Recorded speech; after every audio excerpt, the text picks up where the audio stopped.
At dinner, my son James said loudly, "You're a loser, but Mom's new husband is not." I didn't say anything, but I was deeply offended. A week later, James was without a car, money, and a roof over his head. That same evening, my ex called me in a panic, and she said something that changed absolutely everything. Before we continue, please subscribe to the channel and let us know where you're listening in the comments. At the family dinner table in our cozy Davenport home, the aroma of roast beef still lingered in the air, mingling with the faint scent of mashed potatoes cooling on plates. It was a typical spring evening in Iowa, the kind where the windows were cracked open to let in the fresh breeze from the Mississippi River nearby. James, my 30-year-old son, sat across from me, his fork stabbing at the remnants of his meal with more force than necessary. Adeline, my 28-year-old daughter, was to my right, her warm smile trying to keep the peace as always. We'd been chatting about nothing in particular: work, the weather, the budding lilacs in the backyard, when James suddenly slammed his utensil down, the clatter echoing like a gunshot in the quiet room. "You're a loser, Dad," he said loudly, his voice slicing through the air like a knife. "But Mom's new husband? Dylan's not. He's got it all figured out. Big business deals, fancy cars, the works. I think I'll start calling him Father from now on." The words hung there, heavy and sharp. I felt a jolt in my chest, like someone had punched the air out of me. My grip tightened on my glass of water, the condensation slick under my fingers, but I didn't say a thing. Not yet. Adeline gasped, her hand flying to her mouth, her eyes wide with shock. The family photo on the wall behind James caught my eye, a faded snapshot from 10 years ago. All of us smiling at a backyard barbecue, back before the divorce shattered everything. How could he say that, after everything I'd done? "James, that's not fair," Adeline shot back, her voice steady but edged with hurt. She leaned forward, her chair creaking slightly. "Dad's been there for us our whole lives. He's the one who built this family, not some outsider. You're being cruel." James snorted, pushing his plate away so hard it nearly slid off the table. "Cruel? Come on, sis. Look at him. Still slaving away in construction at 62, scraping by. Dylan's a real success story. He knows how to win. Dad, he's just average." He stood up abruptly, his chair scraping against the hardwood floor, the sound grating on my nerves. I sat there, stunned into silence, my mind flashing back to a moment from years ago. It was right after the divorce, when Anne left me for what she called a better life. James was 20 then, fresh out of college and floundering. I'd handed him the keys to a brand new Honda Civic. Nothing flashy but reliable, something to get him started. "This is for you, son," I'd said, proud as could be, but he'd wrinkled his nose and muttered, "Thanks, I guess. But Dylan's got a Mercedes." That sting had faded over time, buried under the daily grind of supporting him, paying his rent, covering his bills while he chased one half-baked scheme after another. And now this? "James, sit down," I finally managed, my voice low and even, though my jaw clenched tight enough to ache. "We're family. We don't talk like that." He laughed, a bitter bark that didn't reach his eyes. "Family? Yeah, right. You've been holding me back, Dad. Dylan's the one who gets it. He's offering real advice, real opportunities. You're just obsolete." With that, he grabbed his jacket from the back of the chair and stormed toward the door, his footsteps heavy on the floorboards. Adeline reached across the table, squeezing my hand. "Don't listen to him, Dad. He's wrong. You're the best father we could have. He's just, I don't know, jealous or something." Her words were a balm, but the wound was fresh. She stood too, giving me a quick hug, her arms warm and reassuring. "I'll talk to him later. Love you." Then she followed him out, the front door clicking shut behind her, leaving the house in eerie silence. I stayed seated, staring at the messy table, the half-eaten plates, the crumpled napkins, the roast now congealing in its juices. My mind raced, piecing together the betrayal. How had it come to this? James living rent-free in the house I'd bought for him, driving the car I'd maintained, all while cozying up to Dylan, that slick 55-year-old businessman who'd swooped in after the divorce. Dylan, with his tailored suits and smug grin, always whispering in Anne's ear about how he'd elevate the family. But me? I'd been the one pouring concrete on the Iowa heat, building not just houses, but a future for my kids. The photo on the wall mocked me now, a reminder of happier times. The clock ticked softly in the kitchen, each second amplifying the emptiness. I didn't move to clear the dishes, didn't even stand. Instead, I let the anger simmer, turning it over in my mind like a stone, feeling it sharpen into something resolute. I thought of every late night shift, every skipped vacation to cover his bills, every time he'd thrown Dylan's name in my face. Enough was enough. If James wanted to call me a loser, he'd learn what life without my support looked like. It was time to draw the line. The night air in the backyard was crisp, carrying the faint scent of blooming lilacs from the neighbor's fence. I left the table as it was, the lights still on in the dining room casting a warm glow through the sliding glass door. Grabbing a beer from the fridge, the cold bottle sweating in my hand, I stepped outside, the wooden deck creaking under my weight. The stars were out in full force above Davenport, twinkling like scattered diamonds against the velvet sky. I popped the cap with a satisfying fizz, the foam bubbling over slightly, and took a long sip, letting the bitterness match the one building inside me. Pacing the yard, the grass damp from an earlier spring shower, I couldn't shake James's words. They echoed in my head, each repetition fueling a fire I'd long kept banked. Sitting on the old patio chair, the one I'd built myself years ago, its paint chipped from seasons of use, I stared up at those stars, my mind drifting back. It was like they were pulling memories out of me one by one. I remembered the day I bought James that house, 5 years after the divorce. He was 25, bouncing from job to job, always with excuses. "Dad, I need stability to get on my feet," he'd said over the phone, his voice pleading. So I did what any father would, dipped into my savings, put down the payment on a modest 2-bedroom in a quiet suburb not far from here. The mortgage was in my name, of course. His credit was shot. "This is your chance, son," I told him as we stood in the empty living room, the fresh paint smell strong in the air. He'd grinned, slapped me on the back, but within months, the payments started coming from my account. Alone. "Just this once, Dad," became "just until I land something big." And Dylan? He'd been lurking in the background even then, taking Anne on lavish trips while I footed the bills for our kids. Another sip of beer, the cool liquid grounding me as indignation rose. Flashback to last Christmas. James unwrapping the envelope I'd given him, inside a check for his car repairs. "Thanks, but Dylan's talking about investing in my ideas," he'd said dismissively, folding it away. Dylan's ideas. Always Dylan's. That man had charmed his way into my ex-family's graces, positioning himself as the hero while I was the foundation they stood on. But tonight, under these stars, something crystallized. I wasn't going to let this slide. Fairness had been my guiding star all these years, working overtime in the construction yards, the dust caking my boots, all to give them what I never had. James's greed, his disdain for my generosity.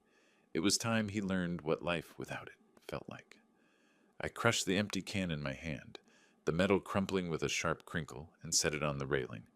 The first light of dawn was hinting at the eastern horizon, turning the sky from black to a soft gray. My eyes hardened as I watched it creep in, purpose settling over me like the morning dew. As the first rays of sunlight pierced the horizon, I rose early, my body fueled by the resolve that had solidified overnight. The backyard stars had faded, but their clarity lingered in my mind like a map guiding my next moves. I skipped breakfast, grabbing only my keys from the hook by the door, the metal cool against my palm. Sliding into my old pickup truck, the engine hummed to life with a familiar rumble. Cutting through the quiet Davenport morning, dew clung to the windshields of parked cars along the suburban streets as I drove toward James's neighborhood, the one I'd chosen for its safety and proximity years ago. The air was fresh, laced with the scent of wet grass, but my focus was sharp, no second thoughts, just action. Pulling up to the curb outside his house, I noted the Honda Civic gleaming in the driveway, its hood still shiny from the last wash I'd paid for. The house itself looked lived in but unkempt, curtains drawn against the morning light. I stepped out, my boots crunching on the gravel path, and knocked firmly on the door. 3 solid raps that echoed my determination. Inside, I heard shuffling, then the lock turning. James opened the door, his hair tousled, eyes bleary from what must have been a late night. He was in rumpled pajamas, a far cry from the confident man who'd hurled insults at dinner. "Dad, what are you doing here so early?" he mumbled, rubbing his face, surprise mixing with irritation in his voice. I didn't mince words, standing firm on the porch. "I'm here for the car keys, James. Hand them over." He blinked, then laughed, a forced, incredulous chuckle that grated like sandpaper. "What? No, that's my car. You gave it to me." "Gave it to you," I repeated, my voice steady, though a flash of memory hit me as I glanced at the Civic. It was the day I'd surprised him with it, pulling into our old driveway with the new car, bow on the hood like in those commercials. He'd been 22, jobless after dropping out of community college. "This'll get you started, son," I'd said, beaming, but he'd shrugged, saying, "It's okay, I guess. Dylan's got something flashier in mind for me someday." That casual dismissal had stung, but I'd brushed it off, wiring money for insurance every month since. Now, under the morning sun, that memory fueled my resolve. "It's registered in my name," I continued, pulling out the folded registration from my pocket, the paper crisp. "I've paid every bill, every repair. It's mine, and I'm taking it back." James's face hardened, his stance shifting as he gripped the doorframe. "You can't just show up and take it. That's theft." I stepped closer, my gaze level with his. "No, son. Keeping it without permission, that's theft. Give me the keys or I'll call the police right now. Let them sort it out." He hesitated, eyes darting to the car, then back to me. A neighbor across the street paused while watering her flowers, glancing curiously our way, the hose dribbling water onto the sidewalk. The tension built, birdsong in the trees contrasting the standoff. Finally, with a muttered curse under his breath, James disappeared inside, returning with the keys dangling from his hand. He thrust them at me, his fingers trembling slightly. "Fine, take it." "But this is low, Dad. Real low. Dylan's right about you. You're just bitter." I took the keys without a word, feeling their weight, a small victory in my palm. Sliding into the driver's seat, the leather familiar under me, I started the engine. It purred smoothly thanks to the tune-up I'd funded last month. James stood on the porch, fuming, arms crossed as I backed out. In the rearview mirror he grew smaller, but the fire in his eyes lingered. Driving away, the streets of Davenport unfolding before me, past the budding maples and quiet homes, I felt a surge of momentum. The dashboard clock ticked forward, and my thoughts shifted to the next step. Downtown wasn't far, and the bank opened soon. This was just the beginning. The drive to downtown Davenport took me along familiar routes, the Mississippi River glinting to my left under the rising sun. I parked the Honda in the bank's lot, the asphalt still cool from the night, and grabbed my folder of documents from the glove box. Statements, deeds, all meticulously organized. Walking through the glass doors, they swung open with a soft whoosh, reflecting the clear spring sky. Inside, the lobby was hushed, the tile floor echoing my boot clicks as I approached the teller's counter. A young woman in a neat blouse looked up, her computer screen flickering with the bank's logo. "Good morning, sir. How can I help you today?" she asked, her tone professional and neutral. I placed my ID and the mortgage papers on the counter, spreading them out methodically. "I need to cancel the automatic payments on this account. It's for a property I own, but the residence arrangement has changed." She nodded, typing into her keyboard, the clicks rhythmic. As she reviewed the details, my mind wandered briefly to the day I'd signed those papers. James had been there, lounging in the real estate office, flipping through his phone while I initialed page after page. "Thanks, Dad. This place is perfect," he'd said offhandedly, not even looking up. I'd covered the down payment from my overtime savings, the construction dust still in my pores from long days on site. Anne had been gone by then, off with Dylan, but I'd wanted to give James a stable base. Now, as the teller asked for confirmation, that memory underscored the necessity of this step. "Everything checks out," she said after a moment, printing a form. "You'll need to sign here to stop the transfers. We'll notify the resident via mail, but it might take a few days." I signed with a firm stroke, the pen gliding smoothly. "That's fine. Thank you." As I gathered my papers, my phone buzzed in my pocket, an insistent vibration that cut through the lobby's calm. I stepped aside to a quiet corner, near a potted plant with glossy leaves, and answered. It was James, his voice exploding through the line before I could speak. Dad, what the hell? The bank just called, said payments are stopping? You're evicting me? This is my house. I kept my tone even, gripping the phone tighter, the plastic warm against my ear. It's my house, James. My name on the deed. My money keeping it afloat. You were never a tenant on paper, just a guest I allowed to stay with every bill in my name. You've had years to step up. His breathing was ragged, the anger shifting to something desperate. You can't do this. Where am I supposed to go? This is cruel. You're ruining my life over one comment? One comment? I echoed, pausing as a passerby in the lobby glanced over, overhearing the raised voice on speaker. It's years of taking, son. Years of me building while you lean on Dylan. Time to stand on your own. He pleaded now, his words tumbling out in a rush. Wait, Dad, let's talk. I didn't mean it. Dylan's been helping, but please, don't do this.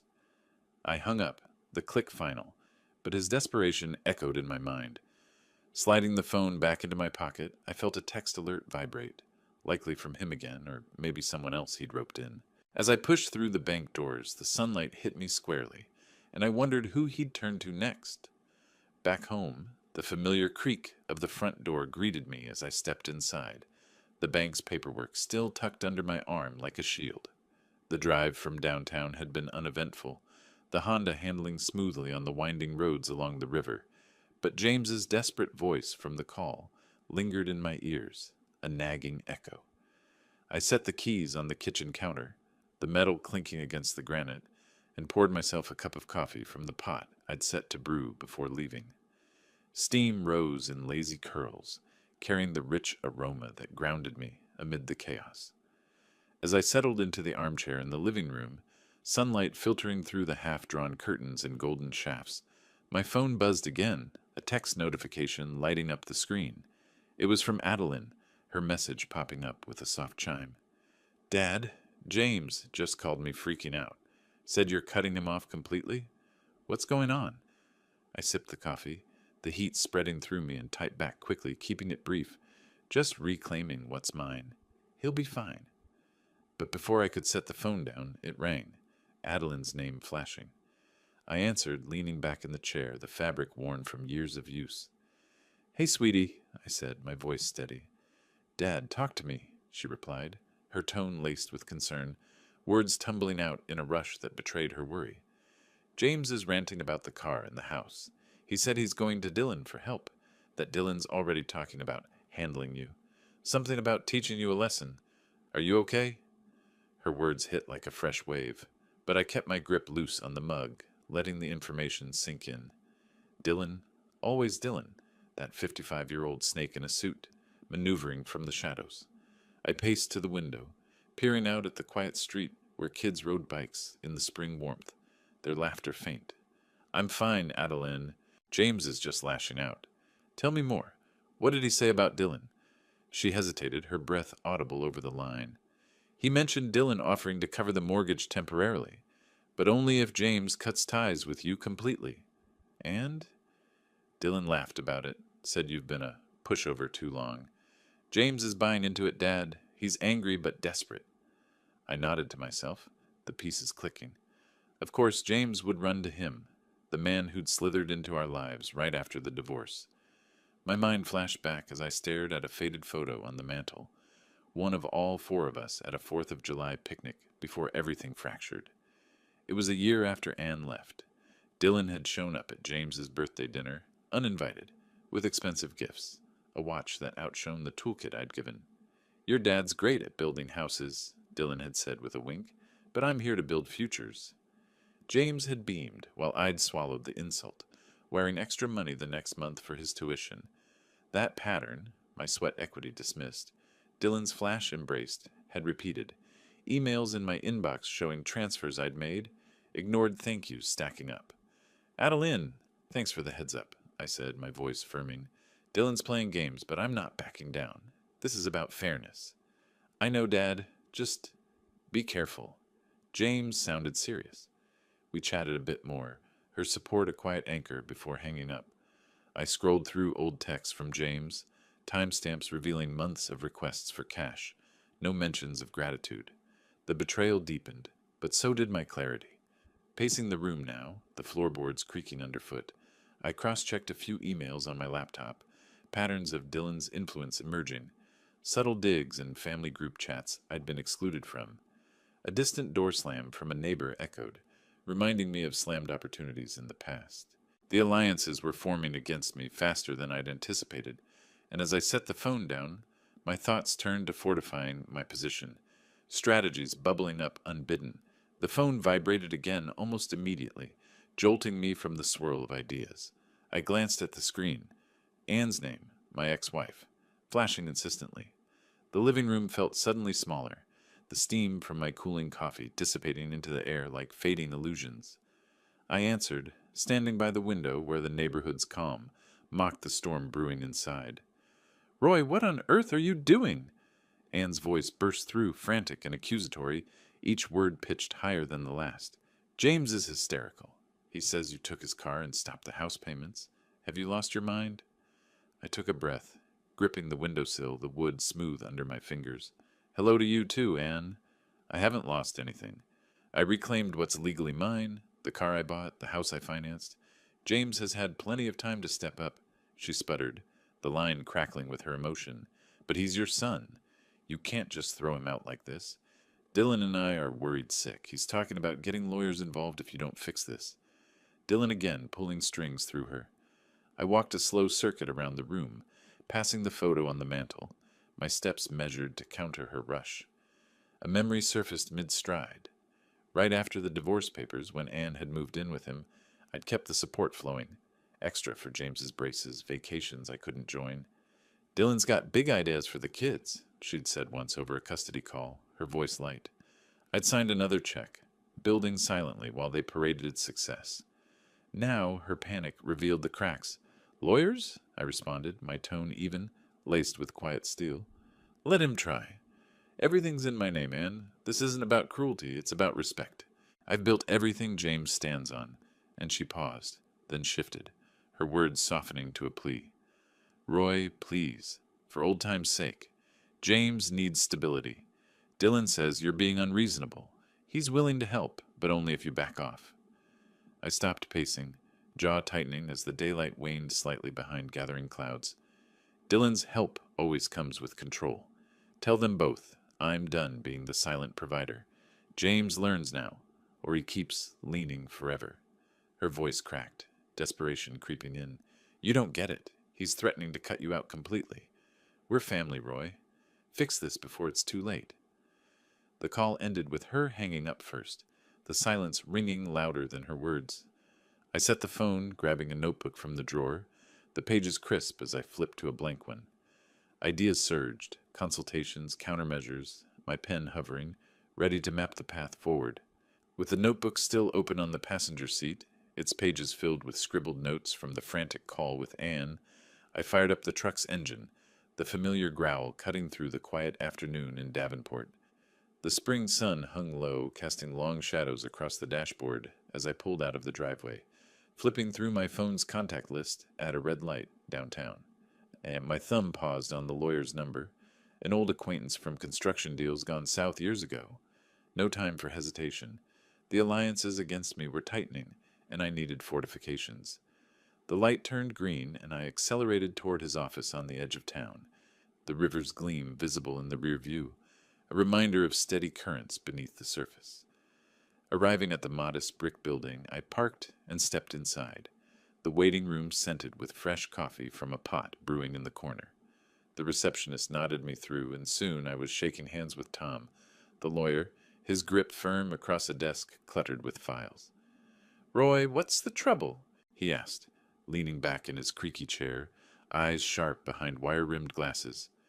I laid out the essentials, the car reclamation, the mortgage halt, the brewing threats from James and Dylan, keeping my voice level, hands folding the notebook open to key points.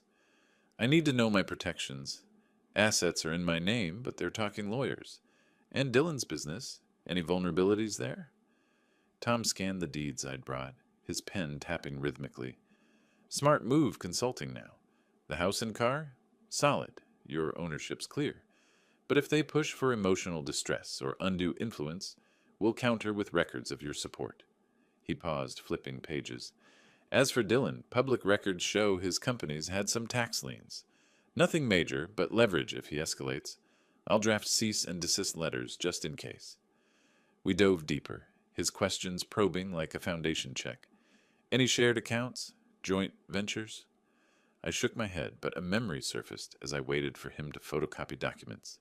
The day Dylan first met James at a family event post-divorce, handing him a business card with a slick smile. Stick with me, kid. Your dad's good with hammers, but I build empires.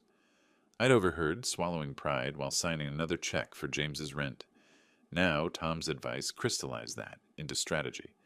File for full title transfer on the house. It'll force their hand. Leaving with a folder of prelim drafts, the hallway's echo mirroring my solitary steps, I felt empowered, the weight shifting. But one stop wasn't enough.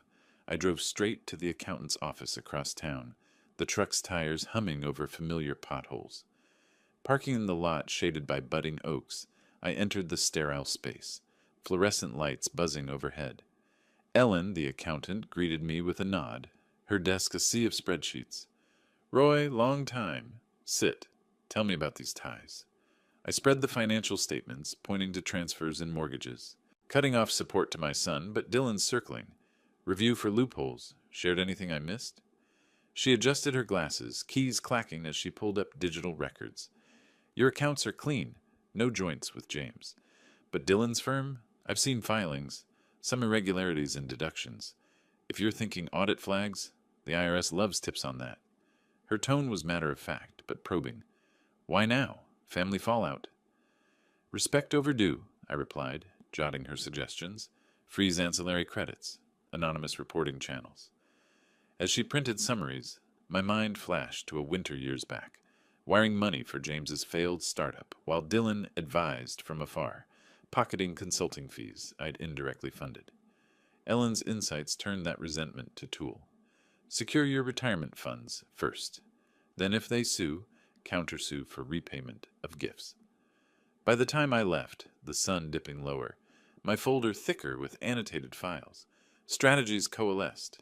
Heading home along the river road, mental checklists ran. First implementations tomorrow. The truck's cabin filled with purpose. But as I turned into the driveway, a new alert pinged on my phone, hinting at the storm's approach. At my desk that evening, the folder from the meetings lay open under the lamp's warm glow, papers rustling as I sorted them into piles. Legal on left, financial on right.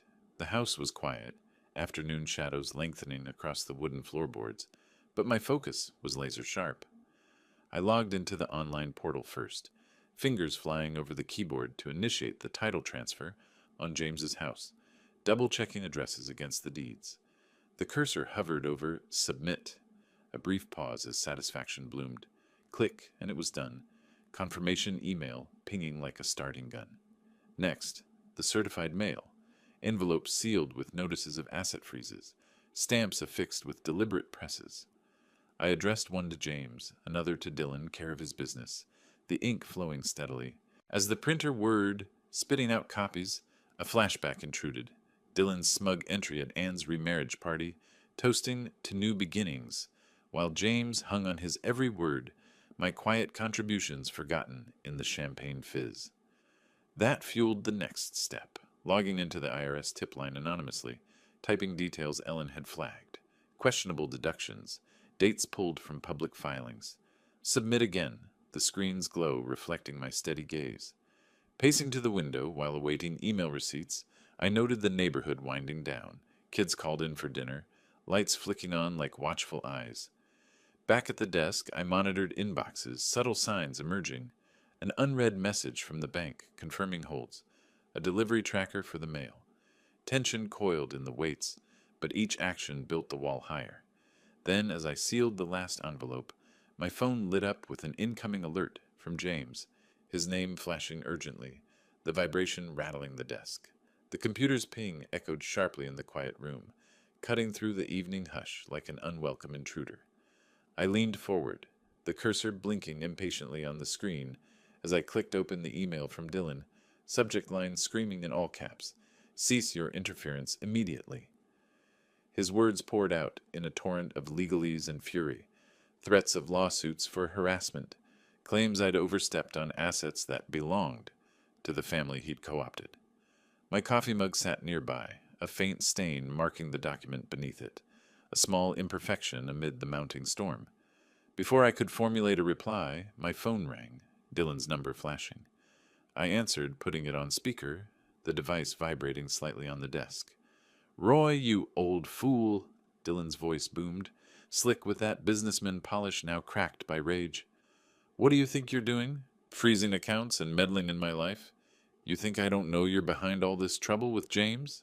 You'll regret dragging my business into your petty grudge." I stood, pacing to the window where streetlights flickered on in the Davenport dusk. "Petty? I've reclaimed what's mine, Dylan. Years of my sweat funding your shadow empire. Threaten all you want. My lawyer's ready." He laughed, a harsh bark that grated. "Your lawyer? Please. I've got teams that eat guys like you for breakfast. Back off, or I'll bury you in court costs. James doesn't deserve this.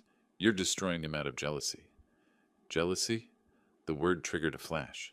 The first time Dylan hosted a family barbecue at his sprawling home, years after the divorce, James laughing at his jokes while ignoring my call about a job lead I'd arranged. I'd built the bridges. He'd stolen the crossings. Destroying? I'm teaching, Dylan. Something you never did. Real responsibility. The call escalated, his threats piling on. Restraining orders, countersuits, until I cut him off mid-rant. "Save it for the judge." Click. The silence rang, but it didn't last. Heavy knocks pounded at the front door, vibrating through the house like thunder. I moved to the entryway, peering through the peephole. James, disheveled, hair wild, eyes blazing under the porch light. Opening the door a crack, chains still latched, I faced him. "James! Not a good time." He shoved against the door, the wood straining. "Let me in, Dad. This has gone too far. You took my car, my house, and now Dylan's saying audits? You're ruining everything." I unlatched, stepping back as he barreled in, his breath heavy with frustration. The living room lamp cast shadows across his reddened face, highlighting the bags under his eyes. "Ruining? You've ruined yourself, son. Leaning on me while calling Dylan father? Time to stand." He jabbed a finger at me, voice rising in jagged peaks. "You don't get it. Dylan's helping, offering a place, loans. You're just bitter because Mom chose better. Admit it." Bitter. Another echo of that barbecue where Anne had whispered to me, "Dylan's good for us, Roy. Move on." I'd moved on by funding James's life from afar. Now, in the heated air between us, I held firm. Chose better, I chose you. Every paycheck, every sacrifice. Dylan's help is control. Walk away from it or face the consequences alone. James paced, knocking a photo frame askew, the old family shot tilting. "Consequences? I'm homeless because of you. Fix this or I'll join Dylan's suit. We'll take everything." The standoff peaked, his shouts bouncing off walls. My responses calm barbs. "Sue away. Truth's on my side." Finally he stormed out, slamming the door so hard the frame rattled. I watched from the window as he climbed into what must have been Dylan's loaned car, tires screeching as he sped off. The night settled, but the air hummed with unfinished business, repercussions brewing just beyond sight. As the taillights faded into the dark, a delivery van rumbled up the next morning, its engine idling while the driver hopped out with a stack of mail. I stepped onto the porch, the spring sun warming the crisp envelopes he handed over, official seals glinting like badges of progress. Back inside, I slit one open at the kitchen table, foreclosure notices spilling out, James's house entering proceedings, eviction timeline stark in black ink. Driving by the property later that day, the Honda's engine purring steadily, I slowed near the curb. Moving trucks idled in the driveway, workers hauling boxes under a cloudy sky, James directing them with slumped shoulders. The once neat lawn showed signs of neglect, weeds pushing through cracks, like the cracks in his facade. I didn't stop, just observed from afar, a quiet satisfaction settling as the reality hit him. My phone buzzed mid-drive. James again. I pulled over near the riverbank, water lapping softly against the shore, and answered. "Dad, please," his voice cracked. a far cry from last night's fury, laced with raw desperation. The eviction notice came. I'm packing everything. Nowhere to go. Dylan's place is temporary, but help me out, just this once. I gripped the steering wheel, the leather worn under my fingers. A memory surfaced. James as a boy, maybe 10, clutching my hand after a storm knocked out power, depending on me to fix the world. I'd wired the generator, built the safety net. Now that boy was buried under years of entitlement. This once? It's been a lifetime of onces, son. Learn from this. Build your own, he bargained, words spilling in a frantic stream. I'll apologize. Cut Dylan out. Anything. Don't let me end up on the street. The plea tugged, but I held the line. Apologies don't rebuild respect. Stand up, James. Call when you're ready to. I hung up, the river's flow mirroring the inevitable pull of consequences. Consulting my lawyer via a quick text update, he confirmed. Proceedings advancing, James's attempts to stall failing. Later, filing away the notices in my desk drawer, the papers whispering as they settled, my thoughts expanded to Dylan's exposed flanks, his business audits looming, whispers of irregularities surfacing. The net was tightening, phases unfolding beyond James.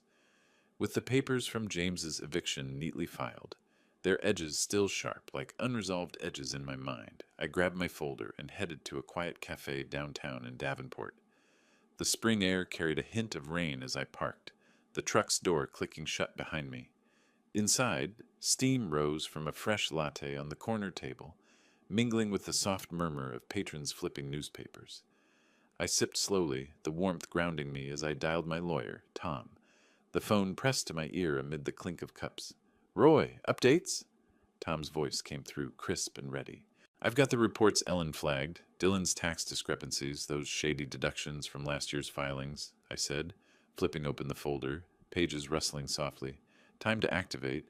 Anonymous tip to the IRS or through channels. He paused, papers shuffling on his end.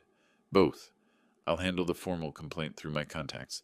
Compliance issues like these can trigger audits fast. Send me the packet. We'll mail it certified today. I nodded to myself, jotting notes on a napkin, the pen gliding steadily. As I scanned the incriminating summaries, some overstated expenses, questionable offshore links, a memory surfaced. Dylan's arrogant toast at a holiday gathering years back, glass raised high. To building legacies, he'd said, winking at James while I stood in the background, my construction-calloused hands hidden in pockets, after wiring funds for their trip. He'd interfered then, positioning himself as the visionary. Now I'd exposed the cracks in his foundation. Hanging up, I emailed the scans from my phone, the upload bar filling methodically. Outside, the cafe's window framed the bustling street, cars humming by like the gears turning in my plan. Later that afternoon, monitoring from home, I noted the first ripples, a local business news clip on my laptop mentioning whispers of investigations into Dylan's firm, clients pulling out amid rumors of fines looming. Dylan dodged my test call, voicemail clicking on after 2 rings, his usual slick greeting, now terse. A voicemail from him arrived that evening, his tone evasive, edged with strain. Roy, whatever your plan at, stop. We can talk. Settle this quietly. I didn't respond, instead cross-checking databases for more leverage, the screen's glow illuminating my steady resolve. His hasty restructuring attempts surfaced in public records. Asset shifts, but too late. Penalties were mounting, his empire wobbling. The silence from his end grew, a partial victory humming in the quiet house as I set down the phone. Driving home under the fading light, the river glinting beside the road, my thoughts wandered to potential apologies, the weight of justice settling like dusk. A tentative knock echoed through the house that evening, pulling me from the kitchen where dusk settled softly, casting long shadows across the counters. I approached the door, peering out. James stood on the porch, his posture slumped, a hesitant shadow against the twilight. Opening it, the cool air rushed in, carrying the scent of impending rain. James, I said evenly, stepping aside, come in. He entered slowly, hands shoved in pockets, eyes downcast. The living room lamp flickered on as I switched it, warming the space with a gentle glow. He lingered near the mantel, glancing at the old family photo, before speaking, his voice low and halting, each word weighted with remorse. After a sleepless night at Dylan's, Surrounded by his cold luxury, James had faced the truth. Dylan's help came with strings, his promises empty compared to the years of my quiet sacrifices. The weight of the eviction notice had finally broken through his pride. Dad, I messed up. Badly. The eviction, crashing at Dylan's, it's all hit me. I took everything for granted, called you a loser while living off your work. I'm sorry. Truly. I leaned against the wall, arms crossed, letting the admission hang. A flashback flickered. James as a teen, beaming after I built his treehouse, our shared laughs under summer skies, joys Dylan could never claim. Now that innocence was tempered by growth. Words are a start, son, but actions? You've leaned on crutches too long. He nodded, pulling out a small envelope from his jacket, a handwritten letter, edges folded carefully. I know. No more handouts. I've got a job interview tomorrow. Manual labor, like you started with. He's pulling away too after the business hits. I see now he was using me to get at you. The door opened again, Adeline arriving unannounced, her key turning softly. She stepped in, sensing the moment, her presence a supportive anchor. Dad, James texted me. Everything okay? James turned, voice cracking slightly with vulnerability. Sis, I'm owning up. Dad's right. I need to build my own way. We sat then, around the table, a quiet meal of sandwiches I'd prepared, plates set with deliberate care. Adeline nodded encouragingly, her words gentle. It's a step, James. Dad's always been fair. I forgave him there, a firm handshake sealing it. No sentiment, just boundaries. Your family, but support ends here. Earn it. Dylan stayed silent, no contact signals clear in his absence. As James left, promising change, Adeline hugged me. Proud of you, Dad. Later, archiving old files in the drawer, their rustle a symbolic close, I stepped to the backyard, gazing at the stars twinkling above, toasting silently to new beginnings. If you like this story, please like this video, subscribe to the channel, and share your impressions of this story in the comments. To listen to the next story, click on the box on the left. Thank you for watching,